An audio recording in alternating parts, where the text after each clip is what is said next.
একটা ট্রাক রাতের বেলা লাশ নিয়ে গাইবান্ধা থেকে ঢাকা যাচ্ছে। পথের মধ্যে ড্রাইভার এবং হেল্পারে চায়ের নেশায় ধরলো। তাই তারা রাস্তার পাশে গাড়ি থামিয়ে ড্রাইভার এবং হেল্পার দোকানে চা খেতে নামলো। তারা দোকানে বসে চা খাচ্ছে। এইদিকে এক লোক ঢাকার উদ্দেশ্যে বাড়ি থেকে বের হয়ে গাড়ির অপেক্ষায় রাস্তার পাশে থাকতে থাকতে অনেক রাত হয়ে গেলে গাড়ি না পেয়ে রাস্তায় বসেছিল। হঠাৎ লোকটা ট্রাকটি দেখে ভাবলো এই ট্রাকটি খালি। ড্রাইভার এবং হেল্পারকে না দেখে উঠে পড়ি।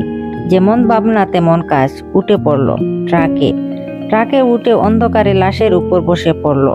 কারণ অন্ধকারে কিছুই দেখা যাচ্ছিল না। অতঃপর ড্রাইভার এবং হেল্পার চা খাওয়া শেষ করে যথারীতি গাড়ি চালিয়ে যাচ্ছে। কিছুক্ষণ পর ট্রাকে বসা লোকটা একটা সিগারেট ধরে মনের সুখে টানতে লাগলো।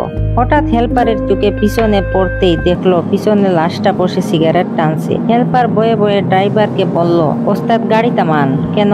পিছনে তাকিয়ে দেখেন লাশ বসে সিগারেট টানছে। দূর বেটা, এইটা কেমনে হয় দেখেন না আপনি। এবার দুইজনে ড্রাইভার এবং হেল্পার গাড়ি থেকে নামলো দেখার জন্য ব্যাপারটা কি। লাশের ওপর বসে থাকা লোকটা সিগারেট টানতে টানতে বলল, কি রে গাড়ি থামালি কেন? এই শুনে ওস্তাদ বলল, কাম সারছে। অতঃপর দুইজনে মিলে দিল দৌড়ের দৃশ্য দেখে লোকটা ভাবলো মনে হয় কোনো সমস্যা হয়েছে, নইলে ওরা দৌড় দিল কেন?